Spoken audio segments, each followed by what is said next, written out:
കീമോറിസെപ്ഷൻ in organisms എന്ന ചാപ്റ്ററിൽ നമ്മൾ 2 പാർട്ടോളം ഇതിനോടകം തന്നെ അപ്ലോഡ് ചെയ്തു. അപ്പോൾ അവിടെ നമ്മൾ പ്ലാന്റുകളെ പറ്റിയിട്ടാണ് പഠിച്ചത്. അപ്പോൾ ഇന്ന് നമ്മൾ എന്ത് തുടങ്ങാൻ പോവുകയാണ്? നമ്മൾ മനുഷ്യരിലുണ്ടാകുന്ന ഹോർമോണുകളുടെ ഇമ്പോർട്ടൻസ്. അപ്പോൾ മനുഷ്യരിൽ ഹോർമോണുകളുടെ ഏറ്റവും പ്രധാനപ്പെട്ട ജോലി എന്ന് പറയുന്നത് ഈ മെറ്റബോളിസത്തെ കൺട്രോൾ ചെയ്യുക എന്നുള്ളതാണ്.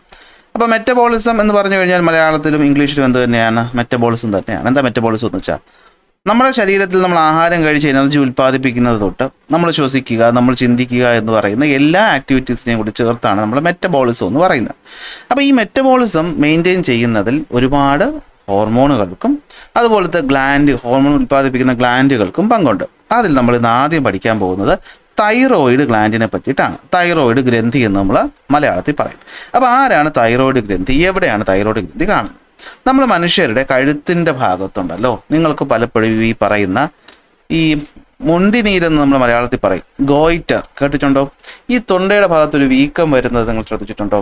അത് ഈ പറയുന്ന തൈറോയിഡ് ഗ്രന്ഥിക്ക് ഉണ്ടാകുന്ന വീക്കമാണ്. ഓക്കെ, അയഡിൻ്റെ കുറവ് കൊണ്ടാണ് ഇതുണ്ടാവുന്നത്. നമ്മളത് പഠിക്കും. അപ്പോൾ നമുക്ക് മനസ്സിലായി തൈറോയിഡ് ഗ്രന്ഥി എവിടെയായിരിക്കുന്നത്?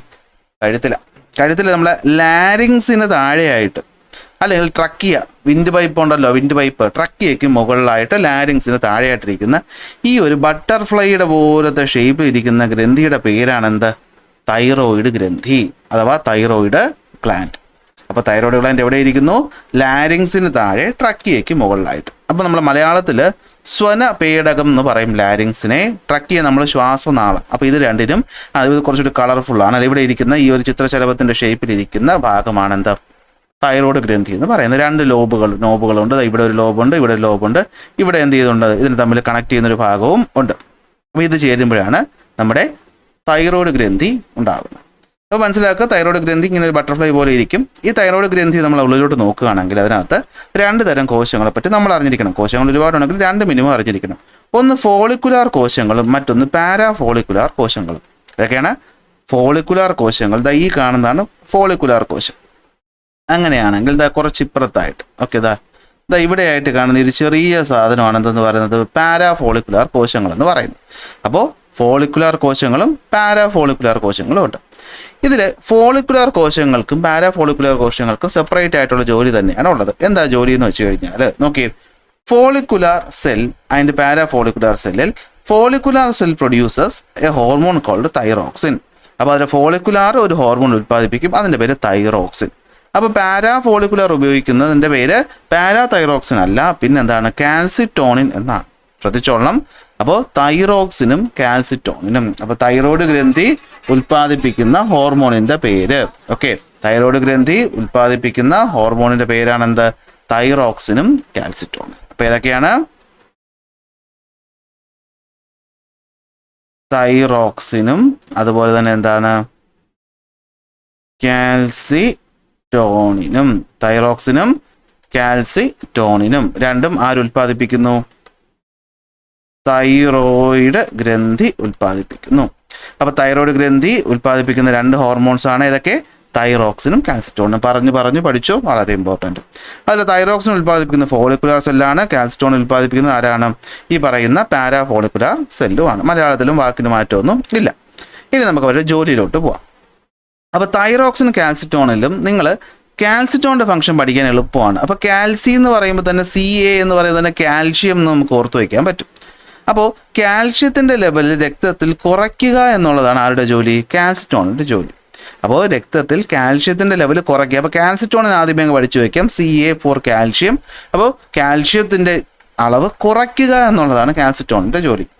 അപ്പോൾ തൈറോക്സിൻ്റെ ജോലി എന്താ? തൈറോക്സിന് കുറച്ചധികം ജോലിയുണ്ട്, അതുകൊണ്ട് നല്ല രീതിയിൽ ചോദിക്കാൻ സാധ്യതയുണ്ട്. അപ്പോൾ എന്തൊക്കെയായിരിക്കും? ഒന്ന്, control metabolism and body temperature. മെറ്റബോളിസത്തിനെ കൺട്രോൾ ചെയ്യും, ബോഡി ടെമ്പറേച്ചറിനെ കൺട്രോൾ ചെയ്യും.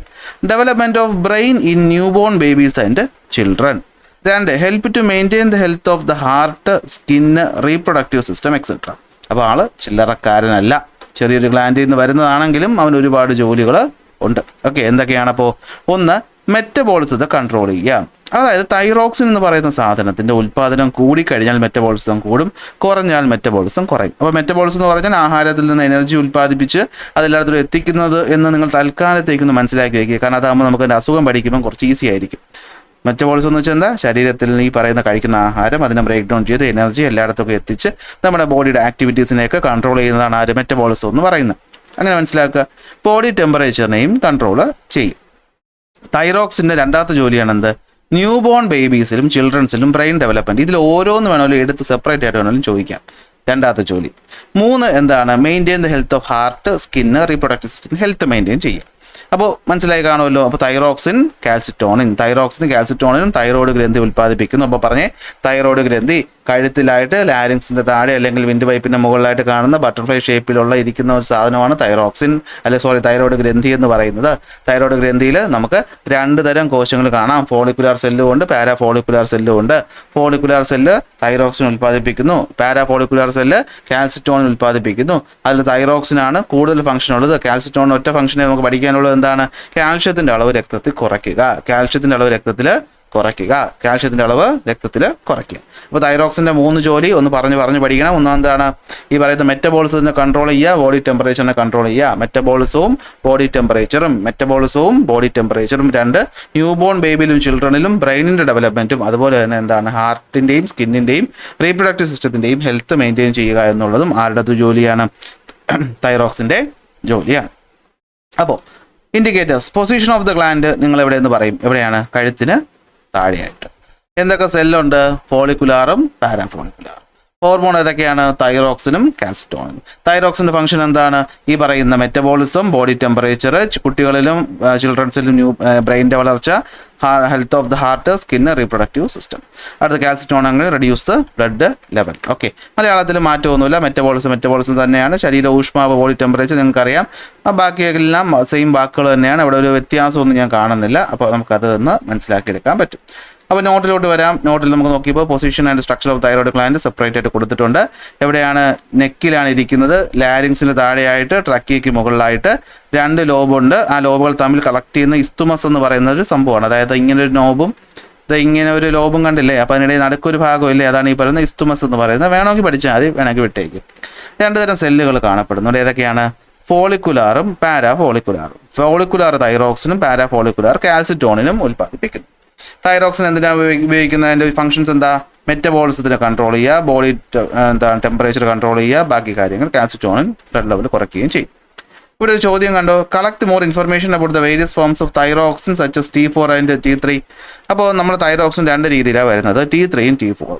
അതിൽ T4 എന്ന് പറയുന്നത് ഇനാക്റ്റീവ് സ്റ്റോറേജ് ഫോമും T3 എന്ന് പറയുന്നത് ആക്റ്റീവ് ഫോമും ആണ്. ഓക്കെ, രണ്ടും കൂടി ചേർന്നിട്ടാണ് ഈ അതായത് ഒരുത്തൻ സമയത്തിന് ആക്റ്റീവ് ആവാൻ കാത്തിരിക്കും, മറ്റവനെ ഉണ്ടാക്കി വെച്ചേക്കും, ആവശ്യമുള്ളപ്പോൾ ഇറക്കാൻ പറ്റും. അപ്പോൾ T4 ആവശ്യമുള്ളപ്പം ഇറക്കാൻ വേണ്ടി സ്റ്റോർ ചെയ്ത് വെച്ചേക്കുന്ന ഫോമും T3 എന്ന് പറയുന്ന ആക്റ്റീവ് ഫോമുമാണ്. അപ്പോൾ നമുക്ക് എപ്പോഴാണോ ഇതിൻ്റെ ആവശ്യം അതനുസരിച്ച് എന്ത് പറ്റും? ഈ T4 T3 ആയിട്ട് മാറിയിട്ടാണ് നമ്മുടെ ബോഡിയിൽ പ്രവർത്തിക്കുന്നത്. അത്രമാത്രം എന്ത് ചെയ്യുക? ഒന്ന് അറിഞ്ഞു വയ്ക്കുക. അവിടെ ഞാൻ കണ്ടതുകൊണ്ട് അതൊന്ന് പറഞ്ഞു എന്നേ ഉള്ളൂ. ഇനി വരുന്ന രോഗമാണ് തൈറോയിഡും ഈ പറയുന്ന അസുഖം തൈറോയിഡിൻ്റെ ഈ പറയുന്ന ഹോർമോണുകളുടെ ഉൽപ്പാദനവുമായി ബന്ധപ്പെട്ട അസുഖം. അതിൽ നമുക്ക് തൈറോക്സിനാണ് നമ്മുടെ മെയിൻ ആളെന്ന് പറയുന്നത്. ഒരുപാട് ജോലിയുള്ള തൈറോക്സിനാണല്ലോ. അപ്പോൾ തൈറോക്സിൻ്റെ ഫംഗ്ഷൻ ആദ്യം പഠിച്ചു വയ്ക്കണം. തൈറോക്സിൻ്റെ ഫംഗ്ഷൻ എന്താണ്? മെറ്റബോളിസം കൺട്രോൾ ചെയ്യുക എന്ന് പഠിച്ചു വയ്ക്കുക. അപ്പോൾ അത് വെച്ച് നമുക്ക് കണക്ട് ചെയ്ത് പഠിക്കാം. അപ്പോൾ ആദ്യം വരുന്നു. അപ്പോൾ fluctuation in the production of thyroxine and malfunctioning of the thyroid gland can lead to diseases. 3 അസുഖങ്ങളാണുള്ളത്. 1 hyperthyroidism, 2 hypothyroidism, 3 goitre. Hyper hypo goitre. അപ്പോൾ ഹൈപ്പർ തൈറോയിഡിസം. അപ്പോൾ ഹൈപ്പർ എന്ന് പറയുമ്പോൾ നമുക്കറിയാം, ഹൈപ്പർ ആക്റ്റീവ് എന്ന് പറയുമ്പോൾ ഭയങ്കരമായിട്ട് ആക്റ്റീവ് എന്നല്ലേ അർത്ഥം. അപ്പോൾ ഹൈപ്പർ തൈറോയിഡിസം എന്ന് പറഞ്ഞു കഴിഞ്ഞാൽ തൈറോക്സിൻ എക്സസീവായി ഉൽപ്പാദിപ്പിക്കുന്നു. ഹൈപ്പോ തൈറോയിഡിസം എന്ന് പറഞ്ഞു കഴിഞ്ഞാൽ സെക്രീഷൻ കുറയുന്നു. ഗോയിറ്റർ നമുക്കത് രണ്ടും പഠിച്ചിട്ട് നോക്കാം. അപ്പോൾ ഹൈപ്പർ എന്ന് വെച്ചാൽ തൈറോക്സിൻ കൂടുതലാണ്, അപ്പോൾ മെറ്റബോളിസം കൂടും. മെറ്റബോളിസം എന്ന് പറഞ്ഞാൽ എനർജിയുടെ ഉൽപ്പാദനമാണ്, നിങ്ങൾക്ക് അറിയാം. അപ്പോൾ എന്ത് പറ്റും? മെറ്റബോളിസം കൂടും. അപ്പോൾ മെറ്റബോളിസം കൂടുമ്പോൾ നമ്മളോട് തടങ്ങിയിരിക്കുമോ? ഇല്ല, നമ്മൾ ചാടി ഓടി നടക്കും. അപ്പോൾ നമ്മുടെ വെയിറ്റ് എന്ത് പറ്റും? എനർജി സ്പെൻഡിങ് കൂടുകയാണ്. വെയിറ്റ് എന്ത് ചെയ്യും? കുറയും. അപ്പോൾ ഹൃദയമിടിപ്പൊക്കെ എന്ത് ചെയ്യും? കൂടും. എക്സസീവായി നമ്മൾ വിയർക്കും, നമുക്ക് ആങ്സൈറ്റിയും പ്രശ്നങ്ങളും ഉണ്ടാവും. അപ്പോൾ തൈറോക്സിൻ്റെ ഫംഗ്ഷൻ അറിയാമെങ്കിൽ ഇതെല്ലാം നമുക്ക് കണക്ട് ചെയ്ത് ഓർത്ത് വയ്ക്കാം. നമ്മൾ ആഹാരം കഴിക്കുന്നു, ആ എനർജി കൂടുതലായിട്ട് നമ്മുടെ ശരീരം എന്ത് ചെയ്യുന്നു? ആഗിരണം ചെയ്യുന്നു എന്ന് വിചാരിക്കുക. അപ്പോൾ ശരീരത്തിന് കൂടുതൽ എനർജി കിട്ടും ഉണ്ടായിരിക്കില്ല. മെറ്റബോളിസം കൂടുമ്പോൾ എന്ത് പറ്റും? ഹാർട്ട് ബീറ്റ് കൂടും. എക്സസീവായി നമ്മൾ വിയർക്കും, പണിയെടുക്കുമ്പോഴല്ലേ വിയർക്കുന്നത്. അപ്പോൾ പണി നന്നായിട്ട് എടുത്ത് നമുക്കറിയാമല്ലോ, മേലിറങ്ങി പണിയെടുത്താൽ വെയിറ്റ് കുറയും. അപ്പോൾ വെയിറ്റ് എന്ത് ചെയ്യും? കുറയും. പക്ഷേ ഇത് രോഗാവസ്ഥയാണ്, അത് വേറെ കാര്യം. ആങ്സൈറ്റി അല്ലേ, നമുക്ക് എന്ത് പറ്റും? ഉത്കണ്ഠ, ഭയങ്കര ടെൻഷനൊക്കെ ആയിരിക്കും ഈ പറയുന്ന സമയത്ത് ഉണ്ടാവും. സെറ്റല്ലേ? അപ്പോൾ എന്തൊക്കെയാണ് നമുക്ക് നോക്കിക്കഴിഞ്ഞാൽ, ഇപ്പോൾ ഒന്നാമത്തെ അസുഖമാണ് എന്ത്? Hyper thyroidism. അതിപ്പോൾ തൈറോക്സിൻ്റെ ഉൽപ്പാദനം കൂടുന്ന അവസ്ഥയാണ്. മെറ്റബോളിസത്തിൻ്റെ നിരക്ക് കൂടുന്നു, ഭാരക്കുറവുണ്ടാകുന്നു, ഹൃദയമിടിപ്പ് കൂടുന്നു, അമിതമായി വിയർപ്പും ഉത്കണ്ഠ അഥവാ ആങ്സൈറ്റിയും ഉണ്ടാകുന്നു. വിശദീകരിക്കേണ്ട ആവശ്യമില്ലല്ലോ. അപ്പോൾ ഇതിൻ്റെ നേരെ ഓപ്പോസിറ്റ് ആയിരിക്കും ഹൈപ്പോ തൈറോയിഡിസം എന്ന് പറയുന്നത്. അതായത് എന്തായിരിക്കും? ഈ പറയുന്നതിൻ്റെ അളവ് കുറയുന്നു. അപ്പോൾ എന്ത് പറ്റും? മെറ്റബോളിസം കുറയും. വെയിറ്റ് അവിടെ കുറഞ്ഞെങ്കിൽ ഇവിടെ എന്ത് പറ്റും? വെയിറ്റ് കൂടും. ഹാർട്ട് റേറ്റ് അവിടെ കൂടിയെങ്കിൽ ഇവിടെ ഹാർട്ട് റേറ്റ് എന്ത് ചെയ്യും? കുറയും. അവിടെ നമുക്ക് നല്ല എനർജി കിട്ടുമെങ്കിൽ ഇവിടെ ഭയങ്കര ക്ഷീണവും തളർച്ചയായിരിക്കും. അപ്പോൾ ടെമ്പറേച്ചർ നമുക്ക് തണുക്കാൻ പറ്റില്ല. വിൻ ടോളറൻസ് ടു കോൾഡ് ആകും. കാരണം ബോഡി ടെമ്പറേച്ചർ മെയിൻറ്റെയിൻ ചെയ്യുന്ന തൈറോക്സിനാണ് അല്ലേ? രണ്ടാമത്തെ ഫംഗ്ഷൻ പഠിച്ചില്ലേ? അപ്പോൾ ആ ഫംഗ്ഷൻ കുറയുമ്പോൾ എന്ത് പറ്റും? ബോഡിയുടെ ടെമ്പറേച്ചർ മെയിൻറ്റെയിൻ ചെയ്യാൻ പറ്റാതാവും. അപ്പോൾ നമുക്ക് തണുപ്പ് തിരിക്കാനൊന്നും പറ്റാത്തൊരവസ്ഥ ഉണ്ടാവും. ഇതാണ് ഹൈപ്പോ തൈറോയിഡിസം. അപ്പോൾ ഹൈപ്പർ എന്ന് വെച്ചാൽ തൈറോക്സിൻ്റെ അളവ് കൂടുന്നു, ഹൈപ്പോ എന്ന് വെച്ചാൽ തൈറോക്സിൻ്റെ അളവ് കുറയും. കൂടുമ്പോൾ എന്ത് പറ്റും? മെറ്റബോളിസം കൂടും, ഹാർട്ട് റേറ്റ് കൂടും, വെയിറ്റ് കൂടും, സ്വെറ്റിംഗ് കൂടും, ആങ്സൈറ്റി കൂടും. മറ്റേതാകുമ്പോൾ എല്ലാം കുറയും. മെറ്റബോളിസം കുറയും, ഹാർട്ട് റേറ്റ് കുറയും, ഹാർട്ട് റേറ്റ് കുറയും, വെയിറ്റ് കുറയും. അതുപോലെ എന്ത് പറ്റും? ക്ഷീണം ഉണ്ടാവും, പിന്നെ ടെമ്പറേച്ചർ തണുക്കാൻ ബുദ്ധിമുട്ടും ഉണ്ടാവും. ഇനി മറ്റൊരു അസുഖമാണ് ഗോയിറ്റർ. ഗോയിറ്റർ എന്ന് പറഞ്ഞു കഴിഞ്ഞാൽ നമ്മൾ ഈ പറയുന്ന ഈ ഇവിടെ ഇങ്ങനെ വീർത്ത് വരികയാണ്. ഓക്കെ, അപ്പോൾ അയഡിൻ്റെ ഡെഫിഷ്യൻസി കാരണം പല തൈറോയ്ഡ് ഗ്രന്ഥികൾക്കുണ്ടാകുന്ന ഡെഫിഷ്യൻസി അല്ലെങ്കിൽ ഡിസോർഡറാണ് ഗോയിറ്റർ എന്ന് പറയുന്നത്. നെക്ക് റീജിയണിൽ സ്വെല്ലിംഗ് ഉണ്ടാവും, സ്വാലോ ചെയ്യാൻ, അതായത് നമുക്ക് ഭക്ഷണം ഇറക്കാൻ ബുദ്ധിമുട്ടുണ്ടാവും. ഓക്കെ, അപ്പോൾ ഗോയിറ്റർ ഒക്കെ എന്താണ്? തൈറോയ്ഡ് ഗ്രന്ഥിക്ക് ഉണ്ടാകുന്ന തകരാറുകൾ കാരണം ഉണ്ടാകുന്നു. കഴുത്തിലുണ്ടാകുന്ന വീക്കം, ഭക്ഷണം വിഴുങ്ങുന്നതിലുണ്ടാകുന്ന ബുദ്ധിമുട്ടാണ് എന്ത്? ഗോയിറ്റർ എന്ന് പറയും. സെറ്റാണ്. അപ്പോൾ നമ്മളിപ്പോൾ പറഞ്ഞുകൊണ്ടിരുന്ന എല്ലാം തൈറോയിഡിനെ പറ്റിയല്ലേ, അല്ലെങ്കിൽ തൈറോക്സിനെ പറ്റിയല്ലേ? അപ്പോൾ അവിടെ ഒരുത്തം കൂടി ഇല്ലേ, കാൽസിറ്റോണിൻ. അവൻ്റെ ജോലി എന്താ? അപ്പോൾ കാൽസിറ്റോണിൻ്റെ ജോലി എന്തായിരിക്കും? കാൽഷ്യത്തിൻ്റെ അളവ് മെയിൻറ്റെയിൻ ചെയ്യുക എന്നുള്ളതായിരിക്കും. അപ്പോൾ നമ്മളിവിടെ പുതിയൊരാളെ പറ്റി പഠിക്കാൻ പോവുക. ആരാണ്? നമ്മുടെ ഇത് തൈറോയ്ഡ് ഗ്രന്ഥി. ഫ്രണ്ടിൽ നിന്ന് കാണുമ്പോൾ തൈറോയ്ഡ് ഗ്രന്ഥി ഇങ്ങനെയാണ്. ഓക്കെ, ഇത് അതിൻ്റെ പുറകിൽ നിന്നുള്ള വ്യൂ ആണ്. പുറകിൽ നിന്ന് നമ്മൾ നോക്കുമ്പോൾ ഇത് ഇവിടെ ഇങ്ങനെ നാല് പ്രത്യേക ഷേപ്പിലുള്ളൊരു ഉണ്ട പോലത്തെ സാധനം കാണുന്നില്ലേ? ഇതൊരു ഗ്രന്ഥിയാണ്. ഇതിൻ്റെ പേര് പാരാതൈറോയിഡ് ഗ്രന്ഥി എന്നാണ്. തൈറോയിഡിൻ്റെ പിറകിലിരിക്കുന്നതുകൊണ്ട് പാരാതൈറോയിഡ് എന്ന് പഠിക്കും. തൈറോയിഡിൻ്റെ പുറകിലിരിക്കുന്നത് കൊണ്ട് പാരാതൈറോയിഡ്. അപ്പോൾ തൈറോയിഡിൻ്റെ പിറകിൽ പാരാതൈറോയിഡ്. അപ്പോൾ ഇപ്പം നിങ്ങൾ ചോദിക്കുക, ഇതെന്തല്ലോ ഇത്ര കോഡ് പറഞ്ഞ ആവശ്യമൊന്നുമില്ലല്ലോ, സിമ്പിളല്ലേ എന്ന് തോന്നും. കുറേ ഗ്രന്ഥി പഠിച്ച് കഴിയുമ്പോൾ പരീക്ഷയ്ക്കില്ല, അപ്പം മറന്നു പോകുമ്പോൾ ഓർക്കുക, പാരാതൈറോയിഡ് ഗ്രന്ഥി തൈറോയിഡിൻ്റെ പുറകിൽ. അപ്പോൾ അവിടെ ഉണ്ടാകുന്ന ഒരാൾക്ക് ഈ പറയുന്ന തൈറോയിഡ് ഉണ്ടാകുന്ന ആളുമായിട്ട് എന്തോ ബന്ധമുണ്ട്. അപ്പോൾ നമുക്കറിയാം, കാൽഷ്യത്തിൻ്റെ ലെവൽ കുറയ്ക്കുമെങ്കിൽ പാരാതൈറോയിഡ് ഗ്രന്ഥി എന്ത് ചെയ്യും? ഒരു ഹോർമോൺ ഉണ്ടാക്കും. ഓക്കെ, അതിൻ്റെ പേരാണ് പാരാതെർമോൺ. പഠിച്ചു വയ്ക്കുക പോലെ. പാരാതൈറോയിഡ് ഉണ്ടാക്കുന്നത് പാരാതെർമോൺ. ഈ പാരാതെർമോൺ എന്ത് ചെയ്യും? ഇവനെതിരാണ്. കാൽഷ്യത്തിൻ്റെ അളവ് എന്ത് ചെയ്യും? അവൻ കൂട്ടും. അപ്പോൾ നോർമലി നമ്മുടെ ശരീരത്തിൽ വേണ്ട കാൽഷ്യത്തിൻ്റെ അളവെന്ന് പറയുന്നത് 9 to 11 മില്ലിഗ്രാം പെർ ഡെസിലിറ്റർ ആണ്. ഓക്കെ, എന്താണ്? 9 to 11 മില്ലിഗ്രാം പെർ ഡെസിലിറ്റർ എന്ന് വെച്ചാൽ എന്താണ്? 100 മില്ലി ലിറ്റർ ആണ് ഒരു ഡെസിലിറ്റർ. 100 ml ആണ് എന്ത്? ഒരു ഡെസിലിറ്റർ എന്ന് പറയുന്നത്. അപ്പോൾ 100 ml ബ്ലഡ് എടുത്താൽ അതിനകത്ത് 9 to 11 മില്ലിഗ്രാം ഓഫ് കാൽഷ്യം വേണം രക്തത്തിൽ നോർമലായിട്ട്. ഈ ലെവല് കൂടാനും പാടില്ല, കുറയാനും പാടില്ല. രണ്ട് സംഭവിച്ചാലും പ്രശ്നമാണ്. അപ്പോൾ ഇത് കൂടുകയും കുറയുകയും ഒന്നും ചെയ്യാതെ മെയിൻറ്റെയിൻ ചെയ്ത് നിർത്തുന്ന ജോലിയാണ് ആർക്കുള്ളത്? ഈ പറയുന്ന രണ്ടു പേർക്കുള്ളത്. ആർക്കൊക്കെ? പാരാതെർമോണിനും കാൽസിറ്റോണിനും. അപ്പോൾ അവരെങ്ങനെയാണ് പരിപാടി ചെയ്യുന്നതെന്ന് ഈ പടം നോക്കി നമുക്ക് വളരെ സിമ്പിളായിട്ട് മനസ്സിലാക്കാം. അപ്പോൾ നമുക്കറിയാം, നമ്മുടെ കാൽഷ്യം എന്ന് പറയുന്നത് എവിടെ നിന്നൊക്കെയാണ് ഉള്ളത്? നമുക്ക് കാൽഷ്യം എന്ന് പറയുന്നത് നമ്മുടെ മെയിനിൽ പ്രധാനമായിട്ട് കാൽഷ്യം നമുക്ക് വരുന്ന എല്ലുകളിലാണ്. പിന്നെ നമ്മൾ കഴിക്കുന്ന ആഹാരത്തിൽ നിന്ന് നമുക്ക് കുറച്ചൊക്കെ എന്ത് ചെയ്യാൻ പറ്റും? ആഗിരണം ചെയ്യാനായിട്ട് പറ്റും. അപ്പോൾ നമുക്ക് നോക്കാം. ഈ പറയുന്ന തൈറോയിഡും ഓക്കെ ഇവൻ്റെ പുറകിലുള്ള പാരാതൈറോയിഡും കൂടി ചേർന്നിട്ടാണ് പരിപാടി ചെയ്യാൻ പോകുന്നത്.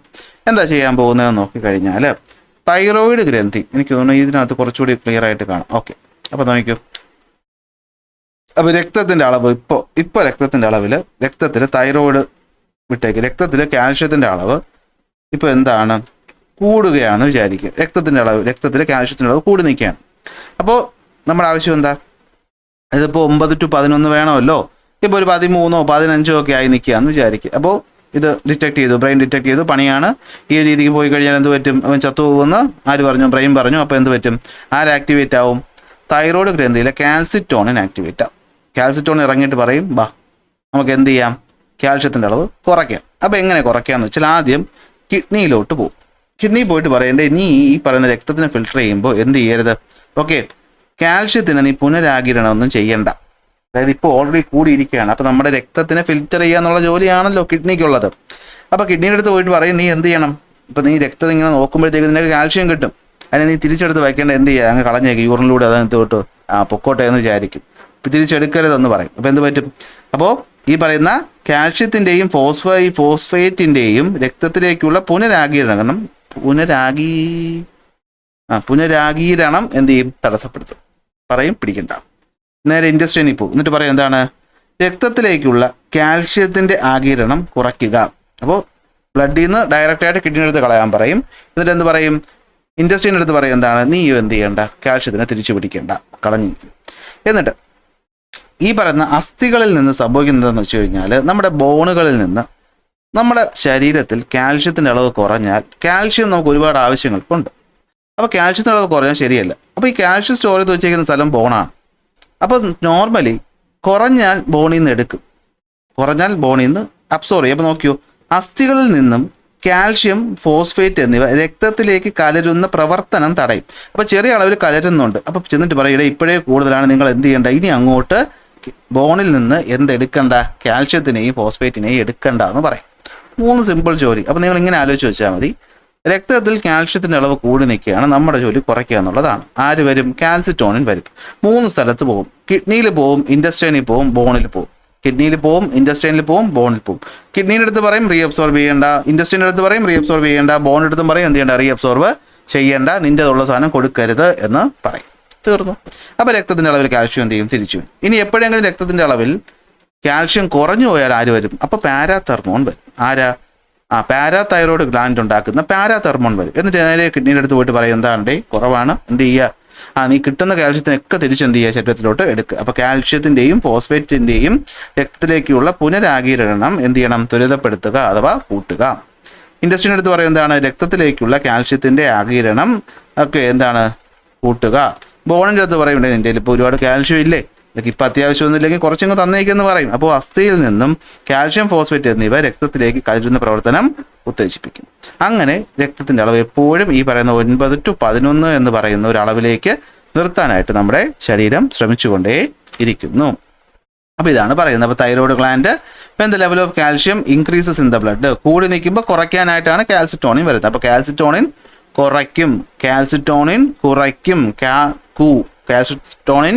കുറയ്ക്കും, എന്ന് ഓർത്ത് വയ്ക്കുക. ഓക്കെ. അപ്പോൾ കിഡ്നിയുടെ അടുത്ത് പറയും പിടിക്കരുത്, തിരിച്ചു പിടിക്കരുത്. ഇൻഡസ്ട്രീൻ്റെ അടുത്ത് പറയും, ബോണിൻ്റെ അടുത്ത് പറയും. അപ്പോൾ കുറഞ്ഞു കഴിഞ്ഞാൽ പാരാതെർമോൺ വരും. എന്നിട്ട് എന്ത് പറയും, കൂട്ടിക്കോ എന്ന് പറയും. അപ്പോൾ ഇതാണ് സംഭവം. ഇതാണ് എന്താ രക്തത്തിൻ്റെ കാൽഷ്യം മെറ്റബോളിസം എന്ന് പറഞ്ഞാൽ നമ്മൾ ഇതാണ് എന്ത് ചെയ്യേണ്ടത്, പഠിക്കേണ്ടത്. അപ്പോൾ regulation of calcium in the ബ്ലഡിൽ നിങ്ങൾ ആദ്യം പഠിക്കേണ്ട പോയിന്റ്, നോർമലി വേണ്ടത് 9 to 11 mg/dL ആണ്. ഇത് കൺട്രോൾ ചെയ്യുന്നത് ആരൊക്കെയാണ്, കാൽസിറ്റോണിനും അതുപോലെ പാരാതെർമോണും ആണ്. കാൽസിറ്റോണിൻ തൈറോയ്ഡ് ഗ്ലാൻഡ് ഉൽപ്പാദിപ്പിക്കുന്നു, പാരാതെർമോൺ തൈറോയ്ഡ് ഗ്ലാൻഡ് ഉൽപ്പാദിപ്പിക്കുന്നു. പാരാതെർമോണിന്റെ ജോലി എന്താണ്, ഓക്കെ, പാരാതൈറോയ്ഡ് ഗ്ലാൻഡിൽ നിന്ന് വരുന്നു. കാൽഷ്യം എന്ന് പറയുന്നത് ബ്ലഡിൽ കുറഞ്ഞാൽ ഇൻക്രീസ് ചെയ്യുക എന്നുള്ളതാണ് ജോലി. ബോണിൽ നിന്നെടുക്കും, ഗട്ട് അഥവാ ഇൻറ്റസ്റ്റൈനിൽ നിന്നെടുക്കും, യൂറിനിൽ നിന്നെടുക്കും. കാൽസിറ്റോണിൻ തൈറോയ്ഡ് ഗ്ലാൻഡ് ഉൽപ്പാദിപ്പിക്കുന്നു. കാൽഷ്യം കൂടുമ്പോഴാണ് ഇവ വരുന്നത്. എന്ത് പറ്റും, ഈ പറയുന്ന എല്ലിൽ നിന്ന് തിരിച്ചു പിടിക്കേണ്ടെന്ന് പറയും. റീഅബ്സോർപ്ഷൻ ഗട്ടിൽ നിന്നും കിഡ്നിയിൽ നിന്നും വേണ്ടെന്ന് പറയും. ഇവർ രണ്ടുപേരും കൂടെ ഒരുമിച്ച് ചേർന്ന് കാൽഷ്യത്തിൻ്റെ ലെവലിനെ എന്ത് ചെയ്യും, മെയിൻറ്റെയിൻ ചെയ്യും. ഓക്കെ. അപ്പോൾ നോർമൽ കാൽഷ്യം ലെവൽ നിങ്ങൾക്കറിയാം. Action of calcitonin, action of parathormone നോട്ടിൽ ഞാൻ എന്ത് ചെയ്തിട്ടുണ്ട്, കൊടുത്തിട്ടുണ്ട്. അപ്പോൾ ഇൻഡിക്കേറ്റേഴ്സും ഉത്തരവും നിങ്ങൾക്ക് കിട്ടി. അപ്പോൾ ഇത് കഴിഞ്ഞാൽ ഇനി അടുത്ത് വരുന്നത് നമ്മുടെ ഈ പറയുന്ന പാൻക്രിയാസിനെ പറ്റിയിട്ടാണ്. അത് അടുത്തൊരു ക്ലാസ് നമുക്ക് സെപ്പറേറ്റ് ആയിട്ട് എന്ത് ചെയ്യാം, പഠിക്കാം. അപ്പോൾ ക്ലാസ് ഇഷ്ടപ്പെട്ടാൽ ലൈക്ക് ചെയ്യുക, ഷെയർ ചെയ്യുക, സബ്സ്ക്രൈബ് ചെയ്യുക. അടുത്ത ക്ലാസ്സിൽ അടുത്ത ടോപ്പിക്കുമായിട്ട് കാണാം.